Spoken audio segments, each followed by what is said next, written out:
Hello everyone, and welcome to the History of Byzantium, Episode 15, Justinian. Last time, we introduced the man who became emperor after Anastasius, Justin, a Balkan peasant turned soldier whose first acts upon securing the throne were to reorient the imperial attitude toward Christianity. Justin's firmly held orthodox beliefs led him to restore communion with Rome and persecute those Eastern Monophysites who he could get his hands on. The power behind the throne, it has always been assumed, was that of Justin's nephew, Justinian. It is he who we now need to introduce. These next few podcasts are all going to feature fairly detailed introductions to the characters who will inhabit Justinian's court. Some of the books on the period almost list off a dramatis personae, like the program of a play, to make sure you know who everyone is and how they relate to one another. I'm trying to spread these introductions out amongst the narrative so you don't have to memorize too much all at once. Stay with me, and future podcasts will be far more rewarding because of the work we put in now. Flavius Petrus Sabatius was born around 483 to Justin's sister Vigilantia and her husband Sabatius. They were a family of peasant farmers in the village of Teresium, not far from where Justin had been born. We know nothing of his early years, but at some point while he was a teenager, his family headed east at the invitation of Uncle Justin, who, now that he had become a respectable soldier in the capital, was determined to find positions for his family. This included Justinian's sister, also called Vigilantia, and Germanus, another of Justin's nephews, who we met briefly way back in episode 6, fending off an invasion by the Bulgars. It was young Petrus, though, who Justin clearly favoured, as he formally adopted the boy, and in gratitude Flavius Petrus Sabatius added the name Justinianus to his name, and so is known to us in English as Justinian. It was that last name that he would be known as by his contemporaries and by history.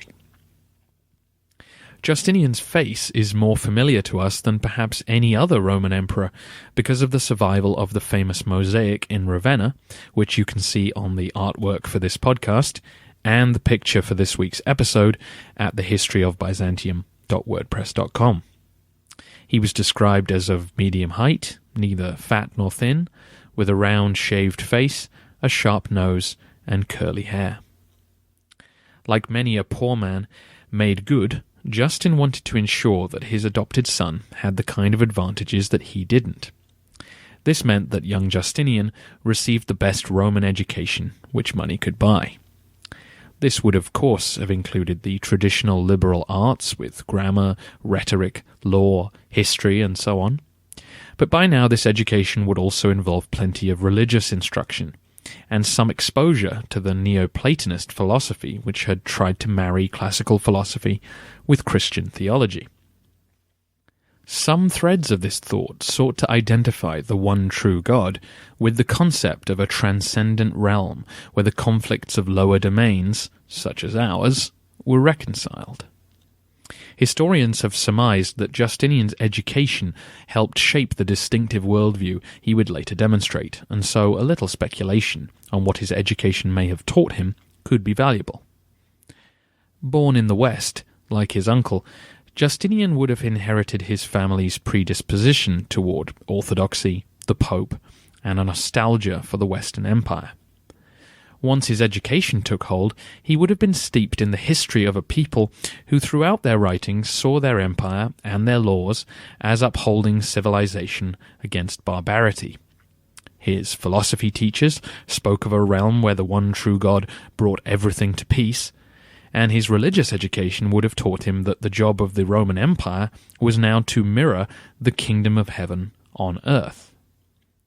For Justinian, therefore, an ideology may have been developing which saw the Roman Empire as needing to retake what was lost, not just for civilization's sake, but because it was what God willed. The unity and peace of that higher realm should be brought to the earthly empire, where all people should unite under one law and one belief in one God. A little armchair psychology also gives us clues as to what drove the young man once power was within his grasp. Justinian was, after all, an outsider in Constantinople. He grew up on a farm in a Latin-speaking village that no one had ever heard of. He stepped into a Greek-speaking world where many of his classmates would have had an intrinsic understanding of language and culture that he didn't. It's easy to imagine in Justinian an insecurity stemming from this disadvantage and a feverish desire to prove that he was as good, if not better, than others. William Rosen, who writes very entertainingly about Justinian, suggests that he may have had a convert's enthusiasm for Constantinople and the circles he was now moving in. It must all have seemed so exciting compared to the rural surroundings of his formative years. To bring us back from speculation closer to the evidence, the sources describe Justinian as a good student, bright, alert, and interested in multiple topics. He would turn into a workaholic and insomniac as time went on.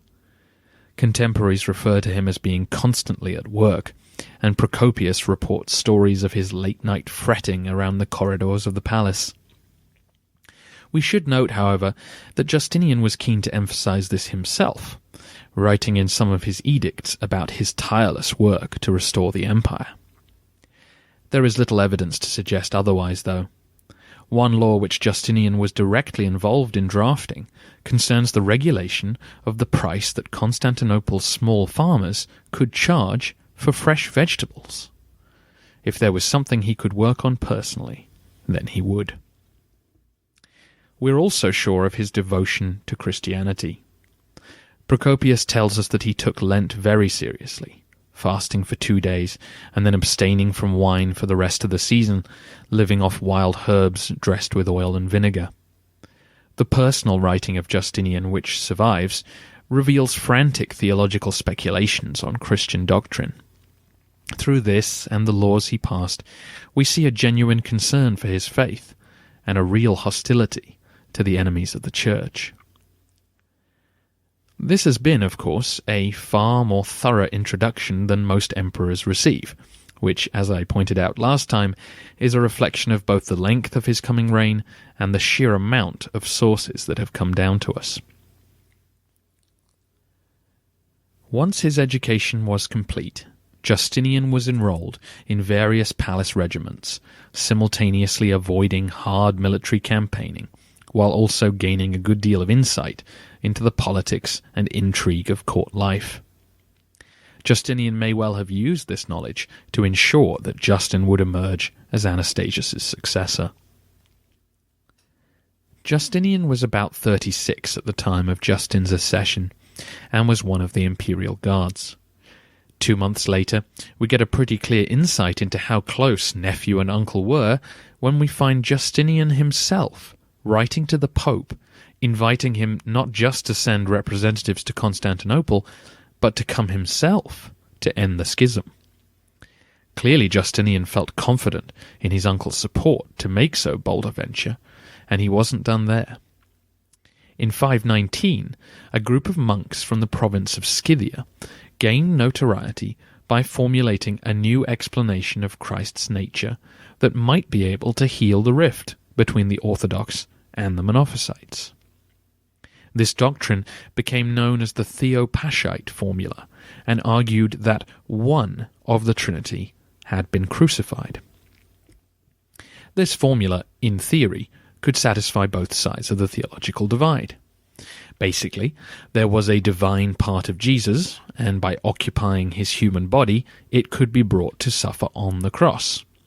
The key here was to keep the one nature of Christ, the mono nature of Christ, as divine, to keep the Monophysites happy, while also showing that he did genuinely suffer in a human body to satisfy the Orthodox. The relevant point here for us is not really the theology, but the politics. The Orthodox in Constantinople were very wary of any doctrine that looked to be compromising what they had just celebrated the restoration of. However, the Theopachite formula received the support of Vitalian, whose orthodox credentials could not be doubted, and the delegation of monks were encouraged to make their case to the papal delegates who had arrived to end the schism.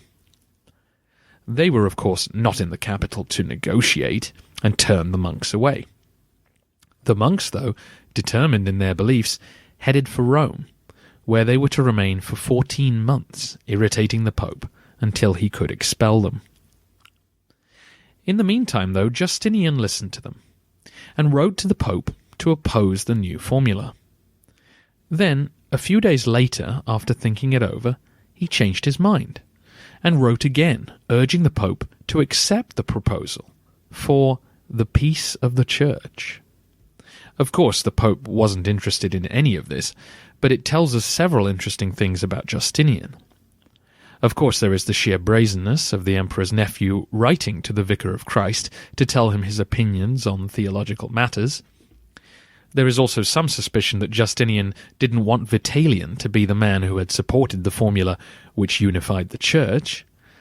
But perhaps less cynically, we can see this incident as evidence of Justinian's flexibility and genuine desire to unite the Church.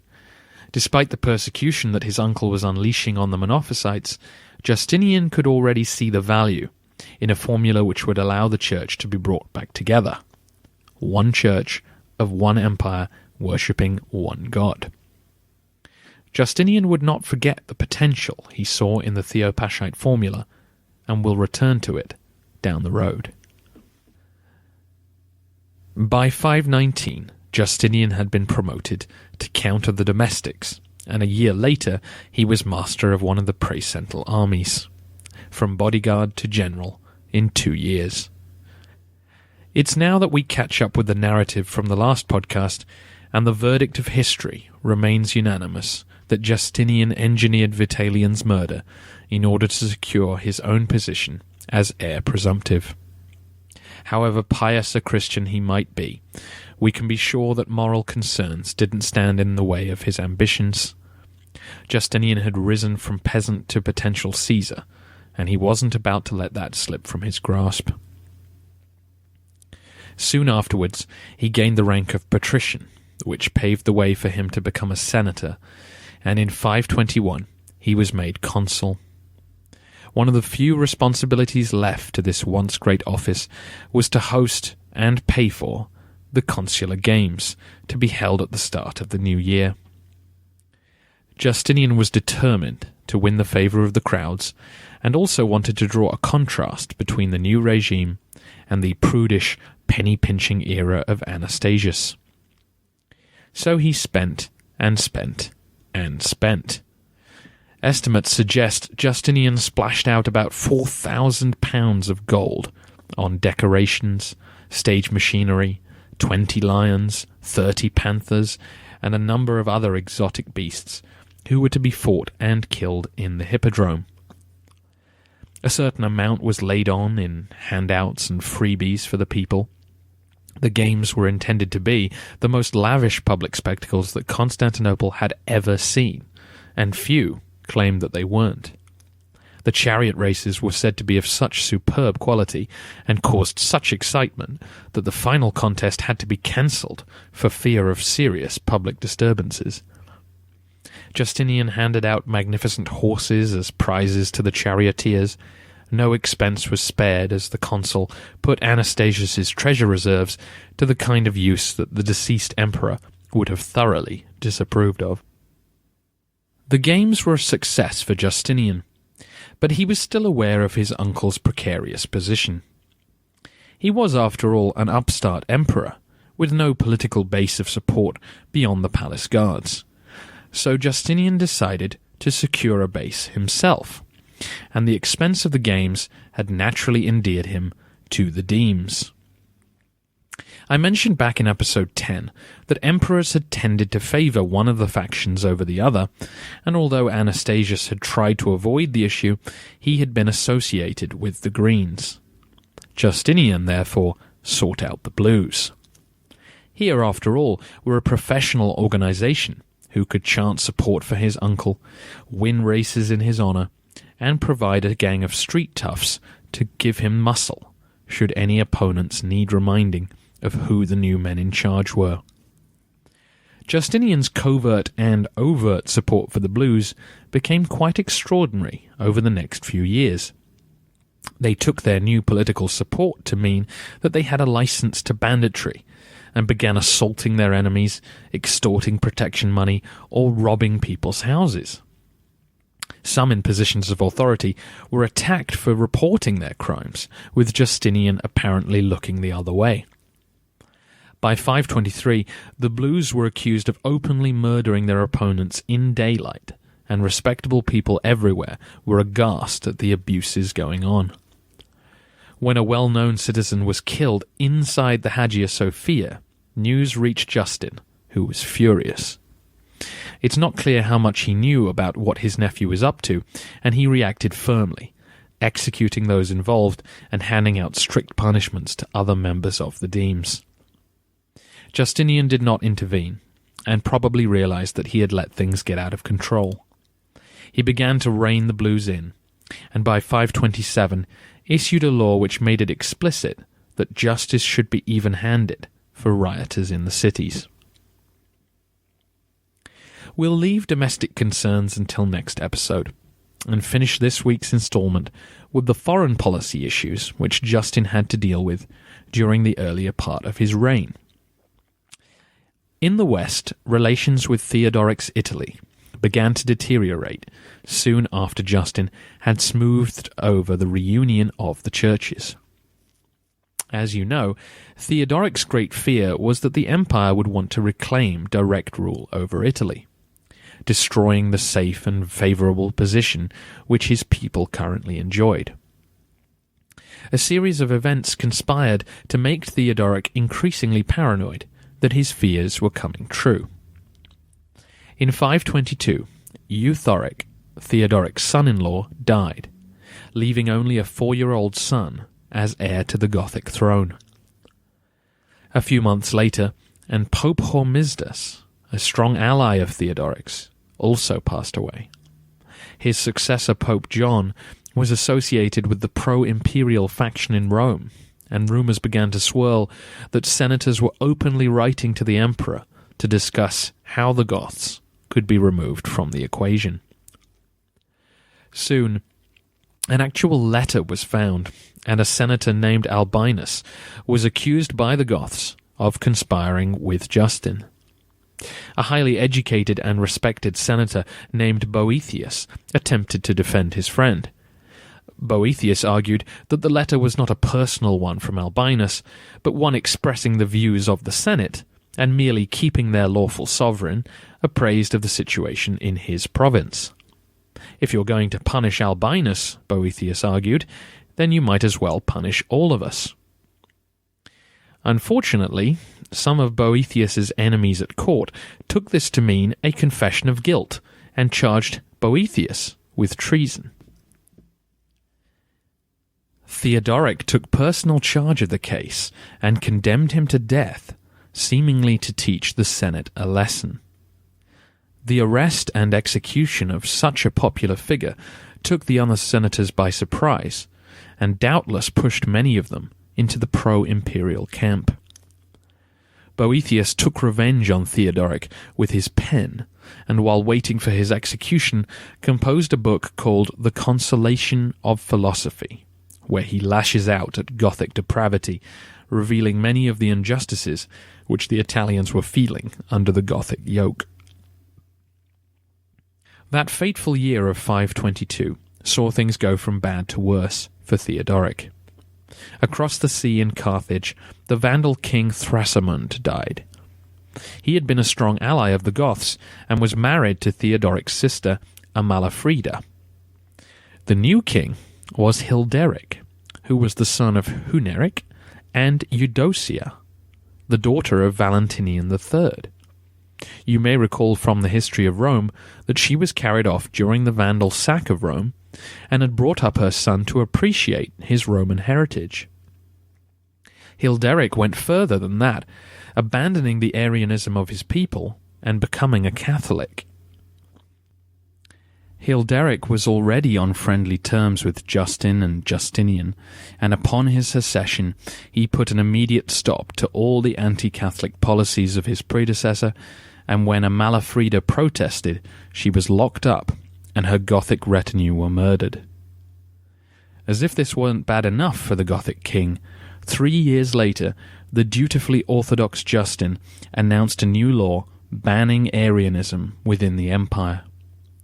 Their churches would be closed, and those refusing to recant would not be allowed to hold public office or serve in the army. Arianism was no longer a force within the empire, but as with any sect, it hadn't been wiped out completely. The law was quite an affront to Theodoric, of course, because he was a patrician within the empire, and his people were Arian. The law was calling into question whether he could rightfully rule the Italian prefecture. So in the autumn of 525, Theodoric sent Pope John to Constantinople to argue his case. Not missing a trick, though, Justinian rolled out the red carpet for the pontiff's arrival, greeting him with all the splendour and dignity that could be afforded. The pope's status as the highest patriarch in the empire was reaffirmed, and Justin even insisted that he be recrowned by John personally. The Pope stayed in the capital for 5 months and celebrated Christmas and Easter in the Hagia Sophia before returning to Ravenna with some concessions in hand. Despite getting Justin to agree to remove the harshest restrictions on the Arians, Theodoric was clearly unhappy with reports of just how friendly John had been with the emperor. Upon his return in 526, he was imprisoned and died shortly afterwards, although historians believe he was already ill and on his way out. Still, when his body returned to Rome, there were protests, and he was viewed as a martyr by the Catholics, who were looking with increasing suspicion at their Gothic Arian king. The new Pope, Felix IV, was chosen specifically for his sympathy to the Gothic regime.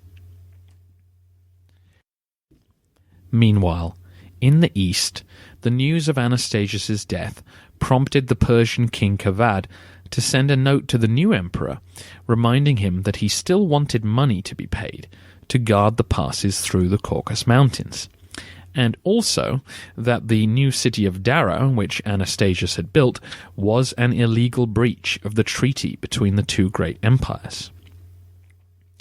Justin was slow in responding to these requests, which had, after all, been the pretext for war back in 502.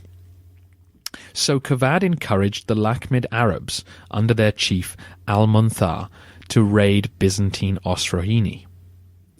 I should really say Al-Munthar ibn Nu'man, thanks to listener Kodadad for the pronunciation, and do check the map from episode 11 if you have forgotten where we are.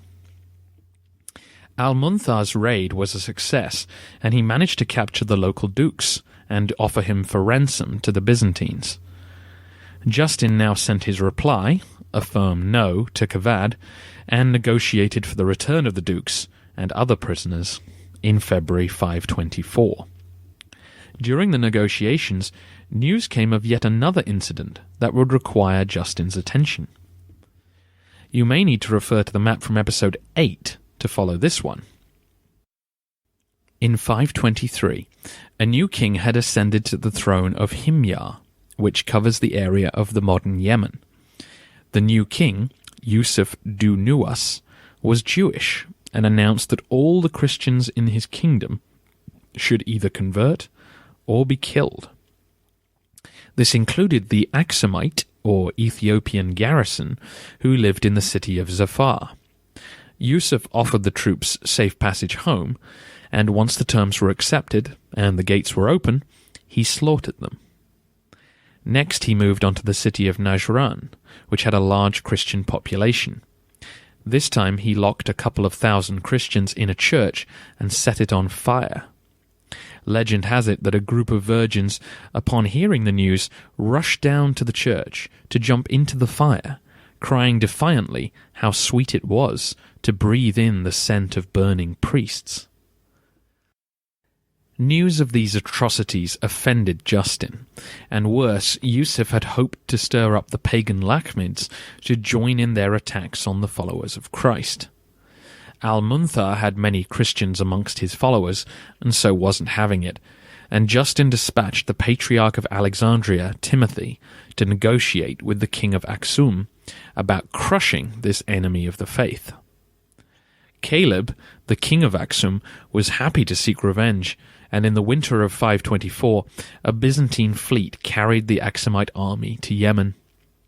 It took 2 years to defeat him, but as the Ethiopian force descended on Yusuf, he accepted that his time was at an end and rode his horse into the sea.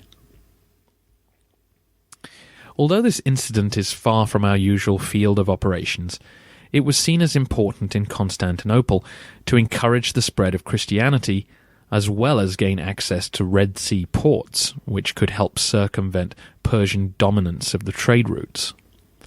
From a longer-term perspective, I'm sure you can see the significance for our story of religious turmoil in the Arabian desert. We'll pause there for now, though.